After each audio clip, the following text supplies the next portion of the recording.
So I wanted to make this video because I don't know if I made one yet. Pretty much laying this all out. It has been a while since I've left. But as you've probably seen the title of the video. I just really wanted to fully diverge people on why I actually left. It is like literally like 3:30 in the morning while I'm making this. I have to work today. But I just felt like I needed to let this out before I go to bed. So here we go. Especially after having some inspirations tonight. And I don't know if you guys know this, but my channel now, I'm basically going to be smoking and just basically talking. So if you're not into smoking, you don't have to watch that. You can just listen. But yeah, because it kind of just helps ease my mind and clear my thoughts. I might also ramble just a little bit, but yeah. So basically, to understand why I left is to understand my whole story with this cult, known as the Jehovah's Witness.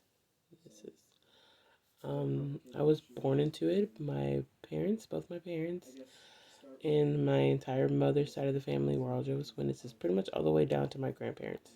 So my mother's parents, my mother and her siblings, and my mother and father were all Jehovah's Witnesses, including all my siblings, but including all my siblings because we were all born into it. So there's never a point in my life where I was like, that I knew anything different than the Jehovah's Witness life. There was never any point in my life up until I left.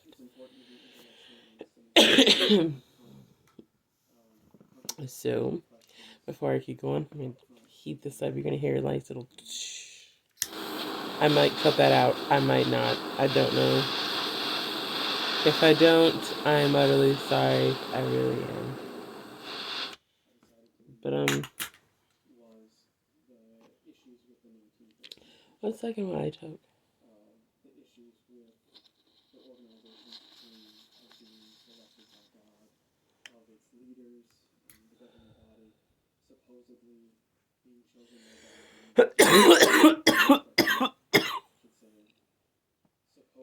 So anyway,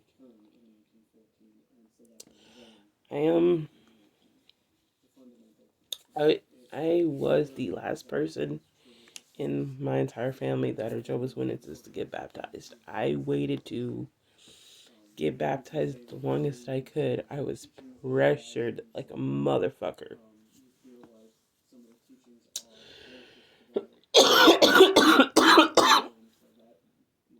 And when I mean by pressured, I mean I was fucking pressured. My uncle was an elder. He died. Rest in peace. And my entire family was very intertwined into the intertwined into that congregation we were in at the time. And so I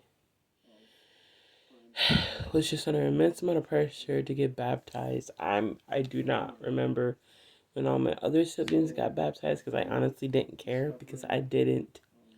That was just not something I actually really ever focused on, was getting baptized. I never focused on that up until like about a year before I got baptized. I never focused my entire time growing up on getting baptized because that was just like, I knew the consequences of that. Like I saw other people in my family who were baptized do something wrong, and I saw the shunning and the consequences of those actions, and I was like, I don't fucking ever. I have so much in my life that is going on. I don't want something like that to deal with. I don't need that extra pressure.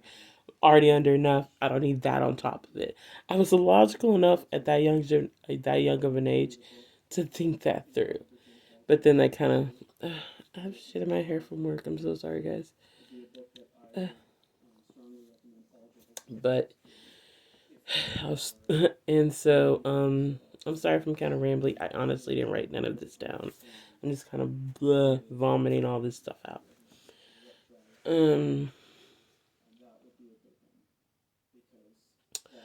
I did study as a kid. I studied with my I studied with a sister, and I think for a little bit, and then I studied with my mom.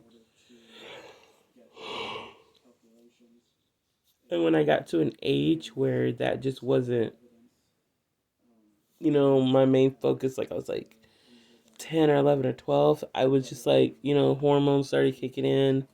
That's when you kind of get into middle school and just shit just kind of gets real for you in your life at that age. So my parents saw that, and so they didn't really study. They just stopped studying with me, and I didn't. And that usually at that age, you tend to find somebody to study with on your own because you kind of seek that out for yourself.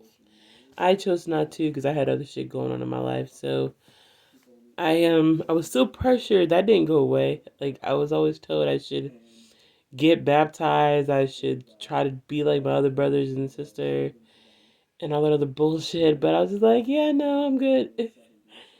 And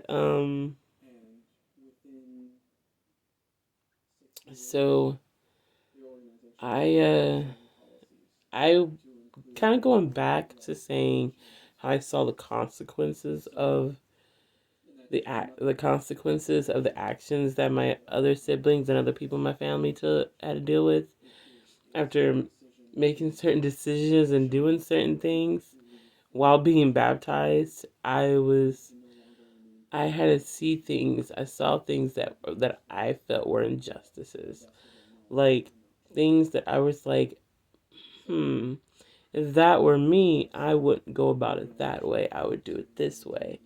Or that doesn't seem loving enough to me. That doesn't seem caring enough to me. That just doesn't seem right to me. And I would see that, but I would never say anything. I would just see it and log it into my head and be like, okay, gotcha. So, uh, I don't know if I should just kind of delve into all these stories right now or just kind of make videos. I might delve into one story of an injustice that I saw. I don't know. You know what?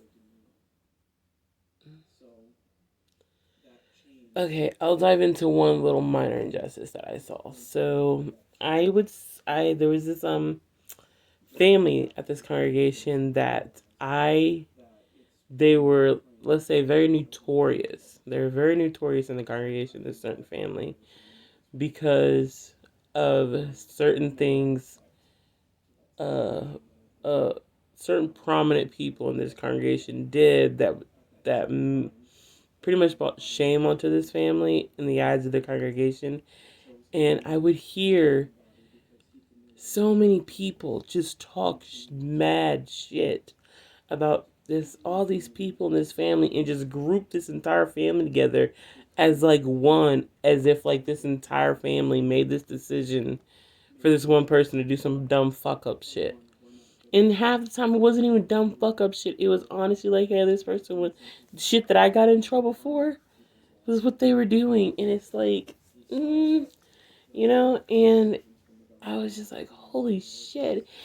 And I was like, dude, I feel like, because like when you grow up as a Jehovah's Witness, you are taught, you're drilled into your head to anytime you see another witness doing something you know they shouldn't do, you should automatically always go to the elders and tell them because you don't want to bring shame onto God's name or God's um onto Jehovah's Witness. You don't want to bring any shame. And so I would be like, oh, I should fucking tell the elders that people are talking mad shit about this family because we're not supposed to do that. That's wrong. But then I would be like, holy shit, some of these people that are talking mad shit about these people are fucking elders or like family members of these elders and stuff like that. And it's like, oh my god, this is like, it's fucking crazy. And it shocked this. One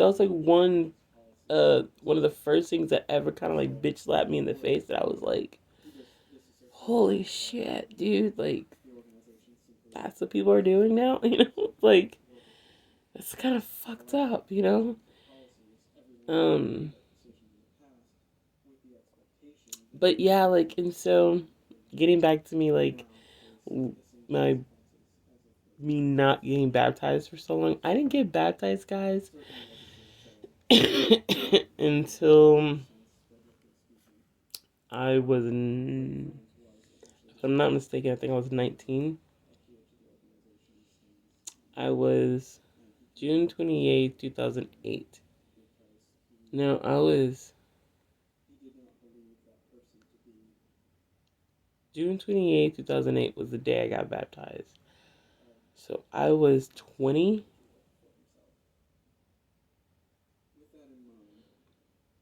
or I think I was 20. I was born in 1987.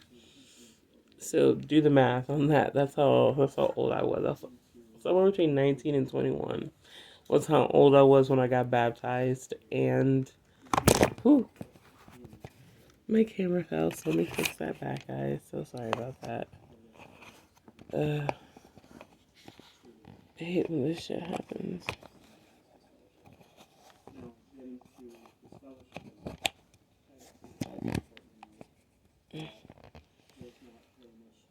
So, anyway, back to what I was saying. So, I got baptized between the ages of 19 and 21. And the reason why I got baptized is because of I am still dealing with this trauma, so I don't really want to go deep into talking about it until I get like more comfortable. But I felt like my whole life I felt like I was not loved enough by my mother because I was just not super I wasn't the wholesome Jehovah's Witness girl. Like she wanted me to be like my sister was, that just wasn't me. I was the rebel. I was the black sheep. I was like, I can't do whatever the fuck I want to do when the fuck I want to do it. Like I think very logically, and if something doesn't logically add up to me, and I'm just like, well then that doesn't make sense. I'm sorry. Like if it doesn't make sense to me, it's hard for me to accept it. You know what I mean? So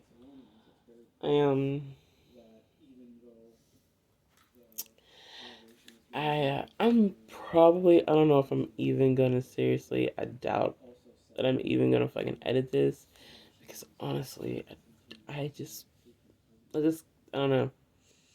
I don't know if I'm gonna edit this or not because it's like already like what almost 13 minutes into this video.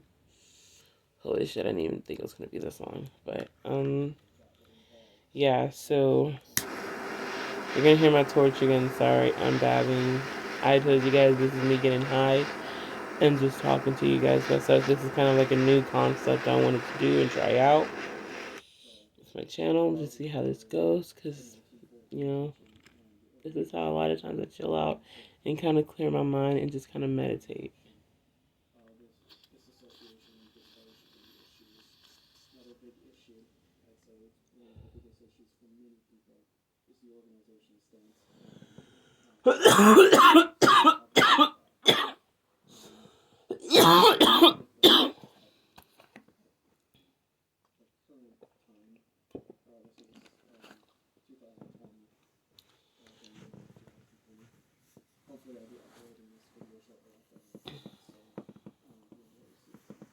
I'm sorry, there's a long pause. I was coughing and trying to catch my breath again before I try to talk. But anyway, so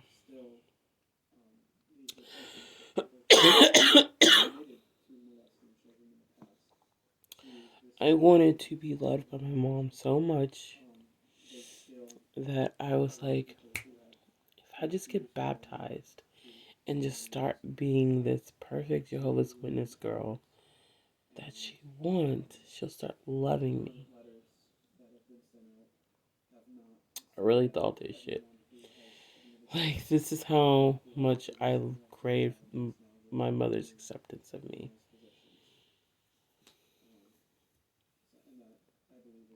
And so, for a year, I, like, just studied hard. Like, I went in on this fucking cult. Like, became this robot. Like, did everything, tried my hardest to do everything right. Like, I was the type of chick at that time. When I turned 18, I fucking went crazy because I was not allowed to have a boyfriend. I am bisexual, so I was definitely not allowed to have a girlfriend. And I was not allowed to have friends or anything. So when I turned fucking 18, I went fucking psycho. I just became a fucking slut, guys. Like, I just became so, like, I just started straight up just having sex like crazy with any person that made me feel good. We're having sex. Like, that's exactly what happened. Like, exactly what happened. And so, I, after so when I was like, you know what, I'm gonna get baptized, I'm gonna do what my mom told me to do. That was like kind of something, kind of like a really huge ass deal for me at that time because I was living a life of pure pleasure, like physical pleasure. Like I was doing drugs.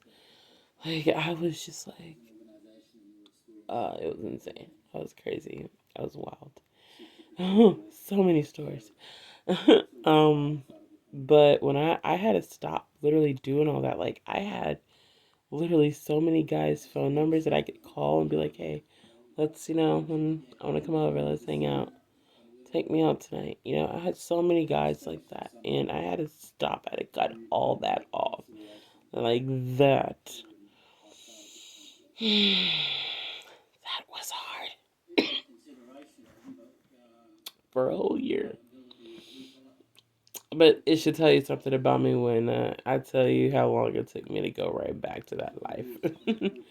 I I got baptized. At the time, that was like one of the most happiest moments of my life because I finally accomplished something that I was like, hell fucking yeah, I fucking did something I really put my mind to. And so, got baptized. Really heartbreaking thing was my mom didn't even come to my baptism. That was like unbelievably heartbreaking for me because I did it all for her. Um, that was like pretty much the downfall of me was my mom didn't come to my baptism because it made me realize like holy shit, like I am nothing to anyone anymore. Like I just felt like so defeated. I was just like I did all this work, you can't even show up, you know. So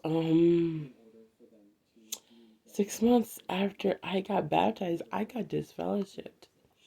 The reason behind why I got disfellowshipped was, having sex before marriage for like the umpteenth time. Because this was like not the first time I've gotten in trouble for this. Before I got baptized, I was an unbaptized publisher, and I like dead ass had so much sex. I lost my virginity at 17, so you know I was having sex, and it wasn't, I didn't get caught by nobody. Nobody knew. I openly told people I lost my virginity because I was like, I'm not about to sit around here and be like, other people in my family who got like all this dirty shit in their closet and trying to sit here with like, oh, you're just so fucking perfect face. I'm like, I'm not a hypocrite. I can't stand hypocrites. That's one of like the biggest things that bother me. And so I was like, I'm not going to be that person. So, hey, look, I've had sex. This is what I'm fucking doing. This is how the fuck I'm living my fucking life.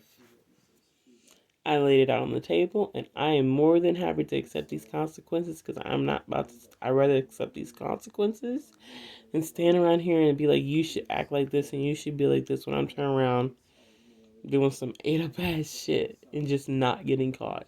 Because I knew what the fuck I was doing. I knew how to not get caught. That was not hard for me. So, I just fucked guys that were not Jehovah's. All you had to do is fuck guys that are not Jehovah's Witnesses. Which, guys that were Jehovah's, there was like, when I was Jehovah's Witness, like in the 80s and the 90s, in the 2000s, there was not like a lot of hot young guys that were Jehovah's Witnesses. At least not in my congregation. Not hot enough for me. Let's put it that way. Not hot enough for me. And so,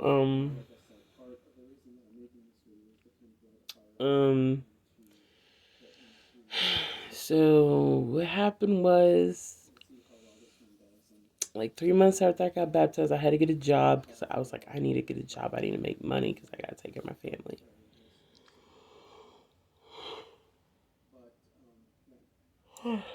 And so my job kind of took over my life because I started working overnights.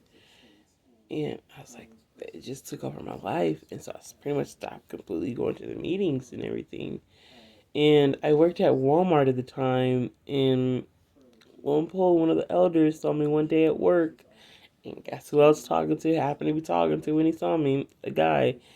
And it was honestly, he was just a old high school friend. He's a literally never had any. He's not attracted to this guy at all.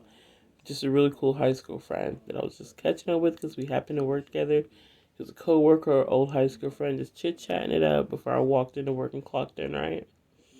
Tell me why he saw me doing this and walked up to me just out of fucking nowhere. Hey, here's an elder. Hi. Saw what you were doing and you're baptized. What the fuck? And saw that, had a little chit chat with me, and then um had a little chit chat with me, and then I knew after he had that chit chat with me that I knew he was gonna figure out what I was doing. That because I honestly did. Like I started going back to like what I was. I started just going back to living my normal life. After I stopped going to the Kingdom House, I just started having sex again with all different random guys. I just started going to bars again all the time and just doing shit I wanted to fucking do. And so they found out. So I was like, before they find, he's gonna find out what I'm doing. He's gonna fucking figure it out because I'm kind of acting the same way I was last time. So I was like, you know what? I don't. I'm just gonna. I'm the type of person.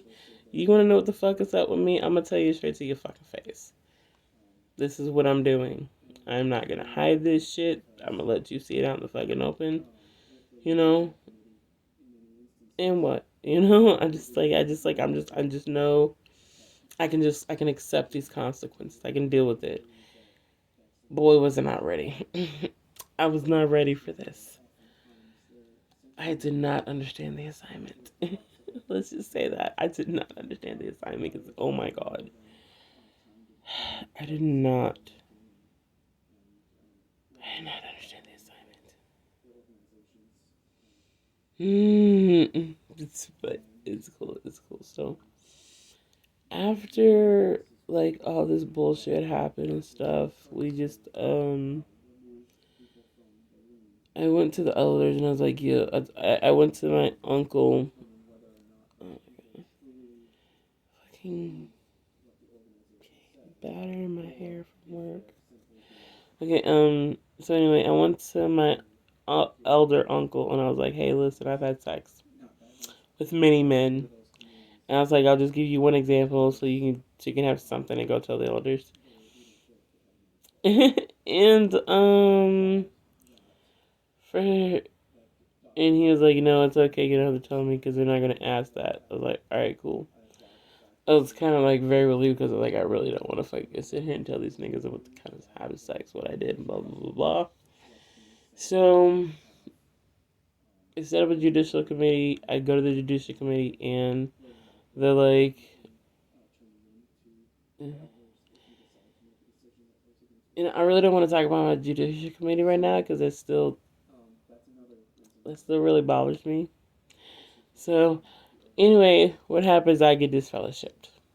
I take that L, and it all hits me at once about how really I'm just being disfellowshipped. So, well, within the first year of my disfellowshipment, my aunt died, and she was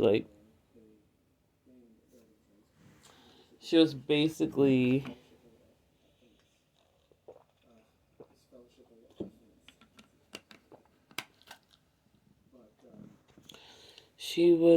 the mom I always wanted. She was like so fucking amazing, and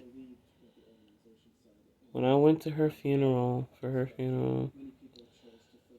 how the witnesses treated me was something that I still can't shake off to this day. I really can't. Because it was one of the most cruelest, most evil things to ever do to someone who was going through that amount of pain of losing someone, is to just completely shun them how they shun me. They literally acted like I didn't exist. Like, they literally saw through me. They looked through me. And I'm here sitting crying, bawling my eyes out, like, mm. And they just kind of say, fuck you. It just really fucks you up. So, I'm gonna make a part 2 of this because we're already 26 minutes in. And I really need to make a part. I need to make part 2 because I can just ramble about this for hours. But I really need to get my head straight because I'm starting to go down this road again. It's kind of a hard road to go down, and that's why I'm kind of rambling and going off on tangents. Because I'm having like all these bad memories flood in. But yeah, I just wanted to talk to you guys about why I left. This is part 1. I'm gonna make a part 2 very soon about why I left, because I feel like this is just something I need to let out. I feel like this is like my closure, part of my closure, I think. But yeah, like how like